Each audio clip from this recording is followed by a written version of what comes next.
Welcome to the Fear and Greed Daily Interview. I'm Sean Aylmer. We love a good startup story on fear and greed, especially one that's looking to disrupt market gorillas. And this one fits firmly into that category. Good and Fugly is a social enterprise aiming to challenge the big supermarkets and eliminate food waste. It's growing quickly with more than $1 million in revenue in its second year. Richard Tourino is the founder of Good and Fugly and my guest this morning. Rich, first up, the name. You have to explain it to us. Yeah, hi, Sean. Thanks for having me. Yeah, look, it was a lot of brainstorming and we kind of wanted something that was, I guess, quintessentially Aussie. Yes, you've done that. Yeah, and something that reflected what we wanted the brand to be, which was a bit irreverent, fun, and also something that would get good cut through. And we landed on Fugly. Certainly has. I think it's a great name. We our production team, when we were looking at it, we were laughing. Like, it's just, you have just described it to a T. Quintessentially Aussie, irreverent, and kind of makes you want to know more about it. So well done on that part of it. I've just one other thing on it. We've got a PG version because I've got a 5-year-old, and my partner has said how we're going to explain what Fugly means to him. And so it's fun and ugly for the PG. Fun and ugly, right? Good. Look, on your website, I read that 25% of all produce never leaves the farm because it isn't pretty enough or properly formed enough for supermarkets. That's pretty extraordinary. How does Good and Fugly fix that? Yeah, that blew me away when I read it. And, in some lines of produce, it's even up to like 40%, like bananas, if they're not, don't have the right curve, if they're too straight or too curvy. Yeah, they get discarded. So the way Good and Fugly is trying to stop that produce ending up in landfill and making things worse for the planet is we deal directly with farmers who will buy that produce that they can't sell to the supermarkets because it's like you said, it's either it's too big, too small, weird shape, could have a scar on it, and sometimes it's because there's too much of it. An example was during lockdown here in Sydney last year, where a lot of local growers had stuff in the ground for restaurants, and then all of a sudden that disappeared. We were buying stuff from them, which looked what everyone considers perfect. Just trying to help farmers and get some good stuff to our customers. It's been a real trend that, because I remember growing up in country New South Wales, and my region was an apple growing region, and we'd pick the apples off the trees and eat them, and they tasted great, and you didn't think twice about what they looked like. But it just seems to be that people want good looking food. Well, I think it's, the jury's out, I guess, but the supermarkets will say they're just giving customers what they want. But I think the way it's presented in the supermarket is kind of making customers go, well, I'll go for that round, shiny one rather than the little wonky one. And then also the idea with the imperfects, because a lot of the supermarket chains have their own little range of imperfects. And what we've found, there's a study out of France, which was, they did a big campaign there to get imperfect or get people to buy imperfects. And they did a study where, part of this study, they realized that price signaling is super important. So if, like here in Australia, you go to the imperfect aisle, stuff's like 40, 50% cheaper. And what that is actually doing is telling people it's not as good as quality as the other stuff. Oh, wow. So you get some people who will buy it, but you're not going to crack the mainstream. So for us, our produce it's about 10% cheaper than the supermarkets. This is probably before the big spike in cost of living. It'd be cheaper now because we haven't raised our prices. Yeah, so we're going for not super cheap. The reason our customers buy from us is because it's good for the planet and good for farmers, which, to be honest, the farmers bit wasn't top of mind when we started this. We thought, everyone says they want to help farmers, but we thought it would be a bit like Buy Australian. Everyone says they'll buy Australian on a survey and then they don't. But the feedback from our customers is that they really like being able to help farmers. Stay with me, Rich. We'll be back in a minute.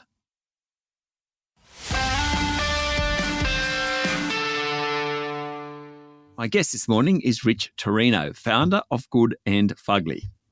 Okay, I'm just going to take a step back here. So take me through how the sector currently works. You've got the really big players, Coles, Woolies, Aldi, IGA, Harris Farm, I presume, and they're then you've got the independent greengrocers, though you don't see them anywhere near as much. Where do you fit into this hierarchy? Yeah, so we're online fruit and veg shop, and there's a bunch of them are around. So we've got two types of customers we found.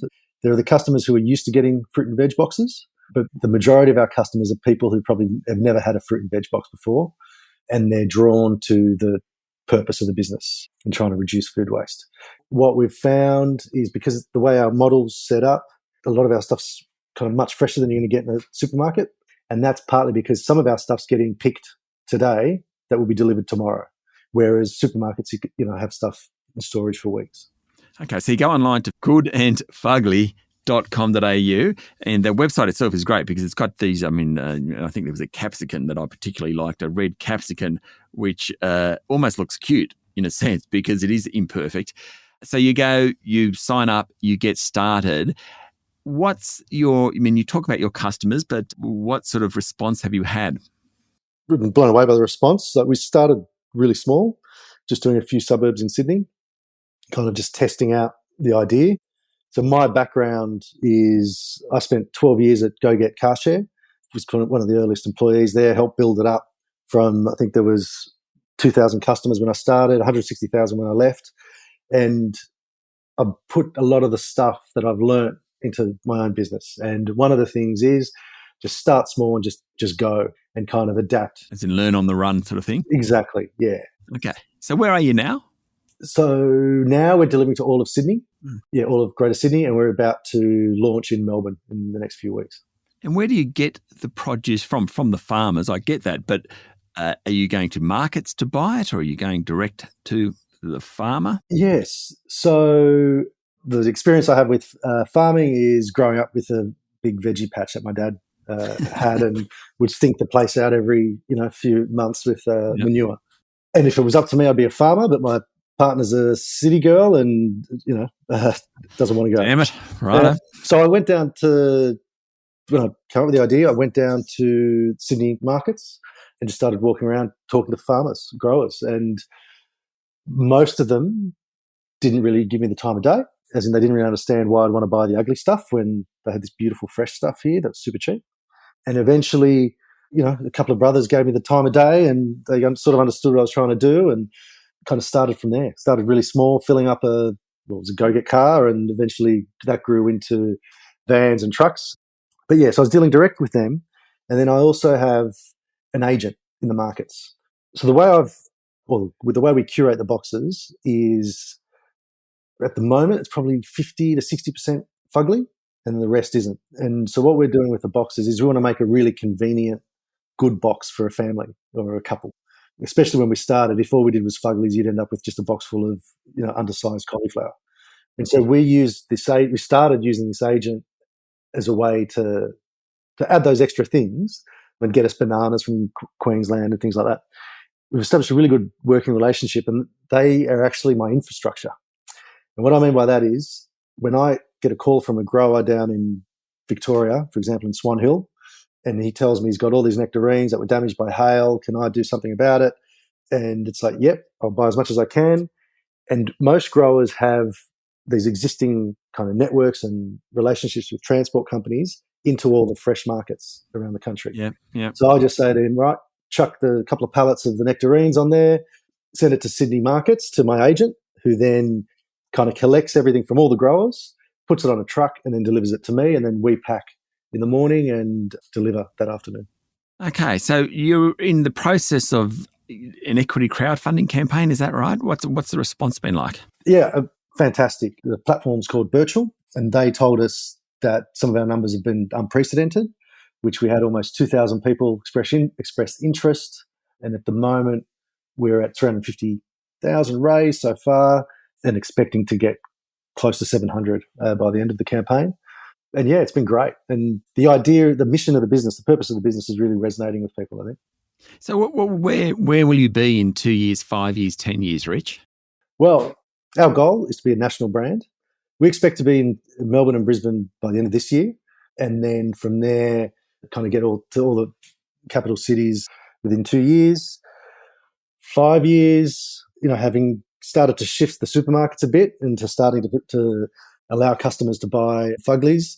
So our goal and the way we've built the business is we're wanting to build a national brand where you know that if you buy it from us, it's good for you, good for the planet, and for the people that make it, whether that's growers or whatever it is. And so we think by the time supermarkets do shift, we'll be selling other things. Just a quick question, we'll do like a final question. The farmers who are working with you must like you, because they must end up with a lot of produce. I mean, we're talking about 25% that they can't sell otherwise. Yeah, I don't know if they like me personally, but they,